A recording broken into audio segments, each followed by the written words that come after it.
Olá, seja muito bem-vindo, seja muito bem-vinda ao nosso momento de reflexão. Eu sou Sandro Poleto, mestre de Reiki e Espiritualidade. Estou aqui neste momento compartilhando contigo um pouco de reflexões pautadas em cima do Evangelho segundo o Espiritismo e também do livro Pão Nosso. Estamos nesse viés espírita pela minha condição, minha opção de vida e de religiosidade. Hoje me considero sim um espiritualista. Prego o amor e a esperança. E sou cristão. Tenho Jesus como meu modelo, meu guia, e é Ele, por Ele, em nome dele que eu estou aqui neste momento, trazendo este momento de reflexão, este contato contigo, para que juntos nós pensemos um pouco mais. Nós refletiremos sobre aquilo que está escrito nos livros, mas adaptado à nossa realidade, a sua e a minha. Porque todos nós estamos aqui no mesmo orbe, no mesmo momento, nas mesmas dificuldades, e é por este motivo, que eu te trago essa condição. Sejam bem-vindos. Hoje, nosso estudo nos levará a refletir sobre as prisões invisíveis da nossa vida. Vamos analisar como o ódio de adversários que já deixaram a Terra pode nos afetar e como o apóstolo Paulo nos ensina a ser embaixadores em cadeias. Uniremos o capítulo 12 do Evangelho segundo o Espiritismo e o capítulo 53 do livro Pão Nosso. Vamos juntos? Então vamos serenar nossa mente. Vamos nesse momento tentar diminuir a nossa frequência cardíaca através da nossa respiração, mesmo que ela esteja dificultada por N questões de ordem física, emocional, mental, espiritual. Nó, tem um perfume maravilhoso aqui comigo. Receba essa bênção neste momento. Vai percebendo neste momento que as tuas vias aéreas começaram a se abrir, facilitando a tua respiração, limpando os seios da face, energizando as tuas têmporas. Vai sentindo toda essa leveza ao respirar, promovendo assim uma conexão profunda com o teu divino interior. Com essa conexão contigo mesma, eu te convido a se ligar nessa egrégora de luz junto com nossos mentores, anjos guardiões, e todos esses espíritos que nos acompanham na jornada da vida, nessa espiritualidade amiga e também na espiritualidade inimiga, promovendo assim as bênçãos a todos que residem neste órgão. Pai, obrigado pela semana que tivemos, obrigado pelas experiências que vivemos, obrigado por todos os erros que cometemos, pois foram através deles que aprendemos um pouco mais, entendendo que se nós não colocarmos os olhos para a nossa reforma íntima, não obteremos o resultado que tanto desejamos.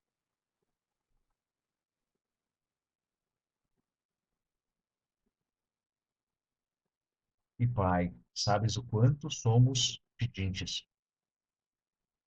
E lhe pedimos, do fundo de nosso coração, que nos dê aquilo que nos é necessário, que seja feita a sua vontade e não a nossa vontade. Mas nos dê, Pai, toda esta abundância e toda essa prosperidade divina que a gente está imerso.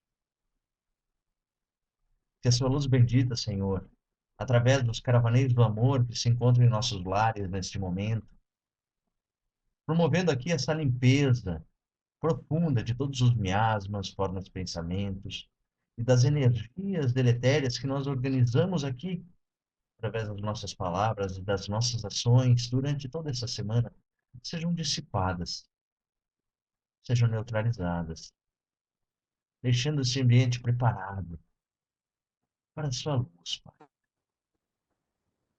A todos que nos convivem conosco, que moram conosco, fazendo também, Pai, a asepsia do nosso espírito, para que assim possamos de uma vez por todas colocar em prática a nossa missão e o nosso propósito. Obrigado, Senhor. Obrigado, espiritualidade amiga, por estar presente sempre conosco, nos amparando, nos acolhendo, deixando que a gente escolha, decida, mas com consciência, com presença, com esperança e com profundo amor. Obrigado, Senhor, por este momento. Obrigado por suas bênçãos. Obrigado por tudo o que o Senhor nos proporciona todos os dias. Que assim seja. Coincidentemente, eu escutei hoje um audiobook do livro Violetas na Janela, e fala uma parte sobre isso. Ela acompanha, né, espíritos de resgate, trabalhos de resgate a espíritos que estavam na erraticidade, e muitos espíritos também, numa aula que ela está tendo, comentam como foi o desencarne deles, como foi o processo de aceitação. Então, a maioria deles fala o quanto foi sofrido e quanto foi difícil. Porque, primeiro, porque não aceitavam a condição de estarem desencarnados. E segundo, que quando se convenceram do desencarne, muitos se revoltam, né, querem vingança, porque alguns foram assassinados por pessoas que o traiu, outra foi assassinada por uma pessoa que a assaltou, estuprou e matou. Então, assim, e depois ela foi ver, no momento, ela se revoltou, ficou anos, anos, anos no sofrimento, até aceitar ajuda, né, ser recolhida para uma casa de amparo e acolhimento e recuperação. Então, a gente precisa rezar muito para os inimigos que a gente possa ter feito, porque a gente não está aqui pela primeira vez. E a gente pode ter cometido muitos delitos, ter contraído muitas dívidas morais com alguns espíritos que continuam desencarnados, mas que nos cobram, porque se sentem traídos, se sentem injustiçados, se sentem endividados com relação às nossas atitudes, ou material ou moralmente. Então, é muito importante esse olhar, muito importante pedir à espiritualidade amiga que está aqui conosco, nos intuindo, nos protegendo, que estenda seu olhar amoroso e a sua luz para aqueles irmãos. Mas é mais importante nós orarmos para que esses irmãos aceitem auxílio. Porque assim como os nossos anjos guardiões, nossos anjos da guarda, eles estão sempre, sempre, sempre ao nosso lado. Mas eles não podem interferir, a não ser que a gente peça ajuda. Então, pedir pelos nossos inimigos. A oração, ela nos conecta a Deus. E o anjo da guarda, os nossos inimigos, intercedem por nós quando eles veem que a nossa oração é sincera. Então, é uma importância muito grande orarmos pelos nossos inimigos, lembrarmos que nós também erramos muito e que nós, da mesma forma que pedimos perdão, nós precisamos aprender a perdoar. Porque esse é o movimento da Terra. A gente não vai conseguir evoluir, a Terra não vai conseguir, como é que fala? A velocidade com que a transição planetária acontece está diretamente vinculada a esses movimentos de perdão, esses movimentos de aceitação, esses movimentos de iluminação do ser humano. A cada momento que nós passarmos a ser luz e iluminarmos, então a gente tem que olhar para o nosso inimigo, não é fácil, não. A gente tem que aprender a iluminar o caminho deles, para que a luz volte, porque a vida é um bumerangue, tudo que a gente manda, volta. E sabe, Gê, eu enfatizo muito que o principal ser que precisa ser perdoado É nós mesmos. Sabe? Se a gente não praticar o nosso perdão, nós não temos condição de perdoar o nosso inimigo, certo? Porque o perdão verdadeiro mesmo é tu lançar um véu sobre aquele fato ocorrido, lançar um véu sobre aquele fato ocorrido e seguir a vida. Não deixar aquele fato que ocasionou aquela dor, certo? Tanto para nós quanto para o outro, que a gente provocou no outro por causa da nossa imaturidade moral, possa ser resgatada, ser ressignificada. Se a Sim, gente não nos perdoar por essa questão, esquece, tá? Porque tem que o quanto mais tempo a gente ficar se remoendo de uma situação, mais demorada é esse processo de aceitação e de transformação desse trauma, né? Porque se a gente for ver, tá? O que a gente vive na nossa vida encarnado, aquilo que a gente passou lá na nossa infância, dessa encarnação, do nosso berço até quando vai ser o nosso túmulo, tá? Do nosso corpo físico, a gente sofreu dificuldades, a gente fez inimizades na nossa vida atual, sabe? sim, Então vamos usar essa nossa vida atual para a gente não ter mais inimigos. Então praticar o perdão já de cara, porque com a morte do corpo físico, como diz no texto, a gana, o ódio, a emoção alegre ou triste, ela segue o espírito, ela não fica restrita ao corpo. Não é logo depois que morre a cobra que some o veneno, é como diz no texto, né? O sim, sentimento gerado por aquele fato e o sentimento gerado por aquela infeliz situação que causou tanto trauma na nossa infância, quanto o trauma que a gente provocou na nossa existência como espíritos, a reação e o trabalho a ser realizado é o mesmo.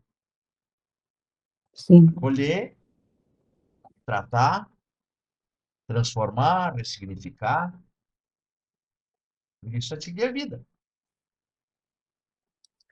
sim. né? E estamos sempre vigilantes em oração, né? Exatamente, exatamente. Não é que eu estou Vigilantes sendo para que nós egoísta, sabe, Gê? nos perdoemos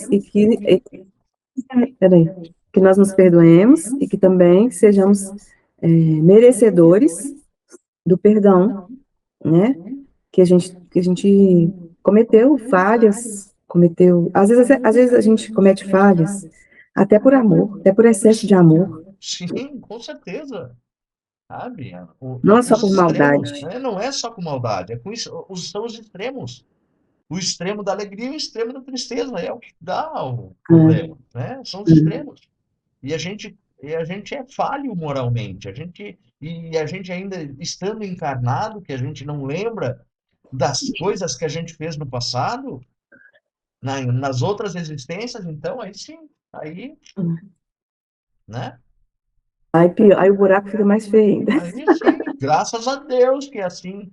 Então Deus nos ensina a perdoar quando Ele bota um véu nas nossas falhas e das nossas más tendências da existência anterior, derrama sobre esse véu uma infinidade abundante de amor e de bondade divina e diz assim, tá filho, tá filha, vai, tenta de novo, certo?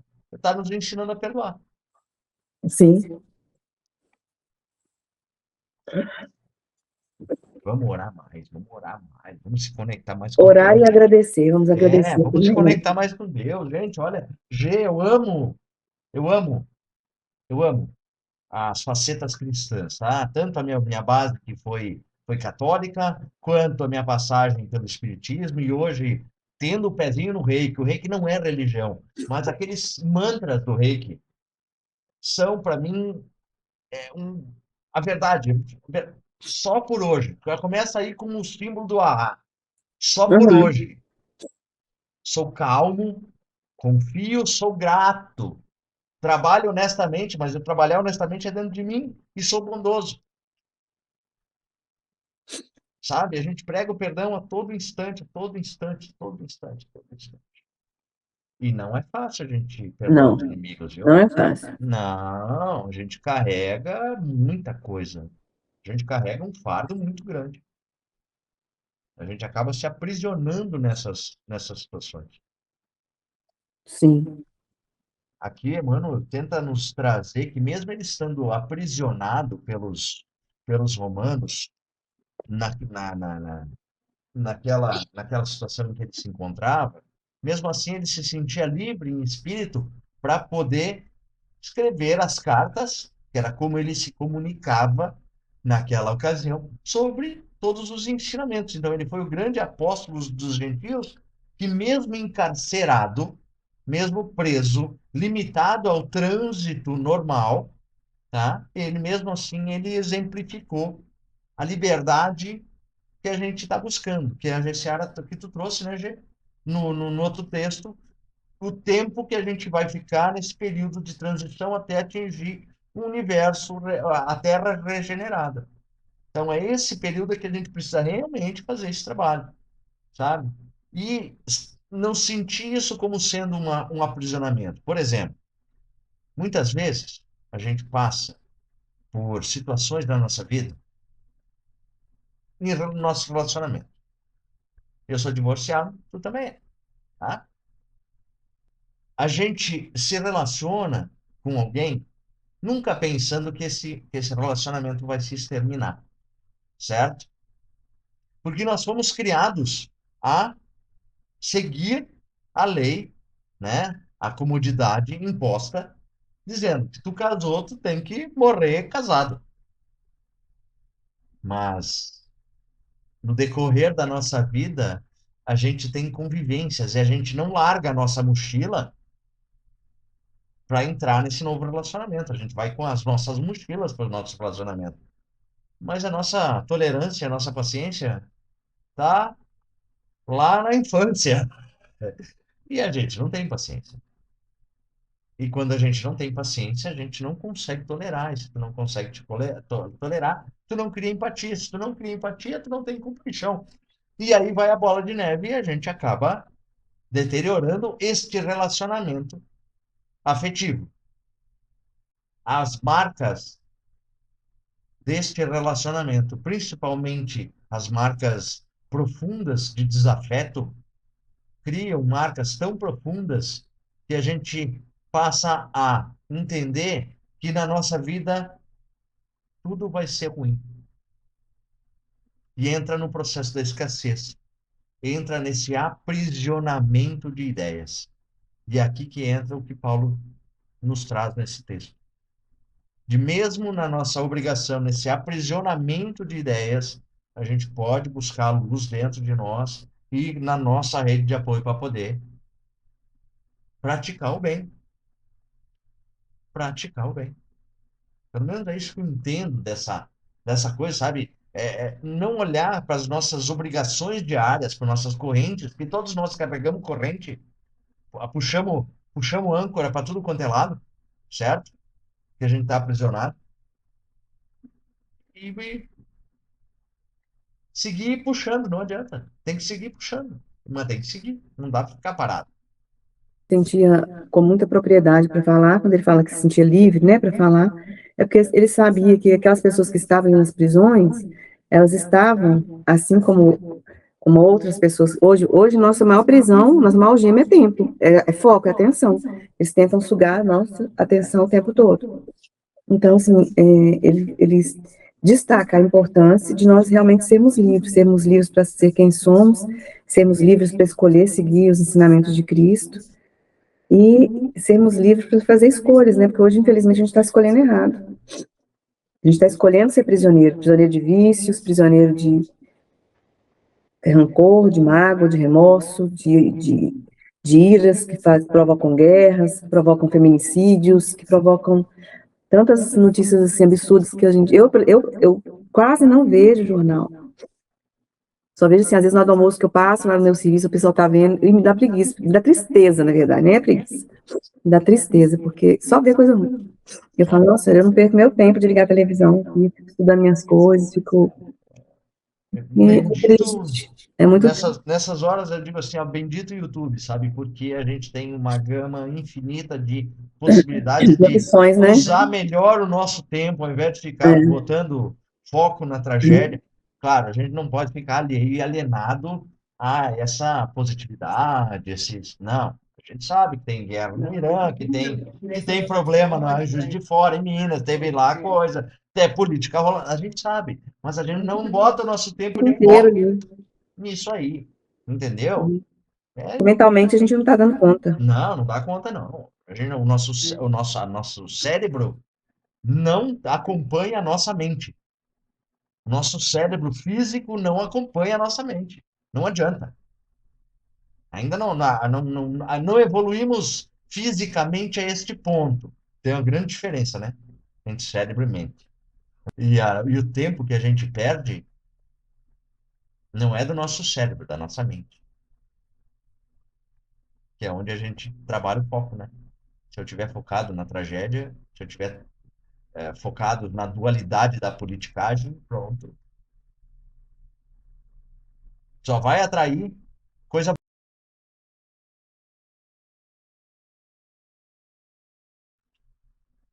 Bora lá.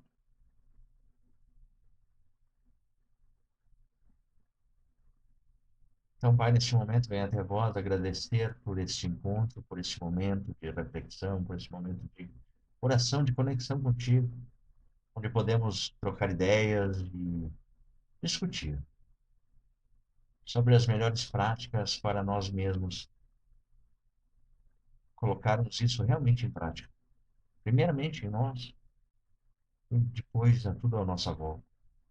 Orando pelos nossos inimigos e colocando nesses nossos inimigos todas essas energias deletérias que bombardeiam nossos ouvidos e a nossa atenção diariamente. Não os tratando como inimigos, mas apenas como seres equivocados, que estão longe do caminho, da luz, e que estão sedentos por essa luz, buscando a tua luz, Pai, porque é só na luz que conseguimos enxergar claramente. Pai, abençoe aos nossos familiares, as pessoas que amamos com tanto empenho, com tanto amor. Abençoe as nossas coisas, abençoe o nosso trabalho, abençoe as nossas vestes, abençoe as nossas casas, onde tantos, Pai, sofrem por não ter. Que possamos, Pai, fazer cada vez mais pelo outro, através de uma oração, através de um pensamento, através de uma palavra, através de ações concretas em favor do outro. Sejamos capazes, Pai, sempre de divulgar a tua boa nova e fazer a diferença na nossa vida e na vida de todos que estão à nossa volta. Obrigado, Senhor. Nos proteja durante essa semana e abençoe-nos com sua energia de cura, transmutando toda a energia negativa que possa estar bloqueando a nossa imunidade. Afaste de nós, Pai, toda essa poluição que afeta a nossa respiração, que afeta a nossa alma, que afeta o nosso espírito. Gratidão, Senhor. Que assim seja. Como esses textos se unem? Muitas vezes, as nossas cadeias ou as dificuldades diárias são agravadas pela influência de inimigos desencarnados. Sentimos-nos presos a situações difíceis, a dores que parecem não ter fim. No entanto, Emmanuel nos lembra que não devemos tentar quebrar as cadeias da nossa obrigação, mas sim cumpri-las. Amar os inimigos desencarnados através da prece e da reforma íntima é, na verdade, uma forma de quebrar as correntes de ódio que nos prendem ao passado. Ao aceitarmos nossas algemas diárias com resignação, mostramos aos nossos perseguidores invisíveis a força da nossa fé, o que pode ajudá-los a também buscar a luz. Namastê.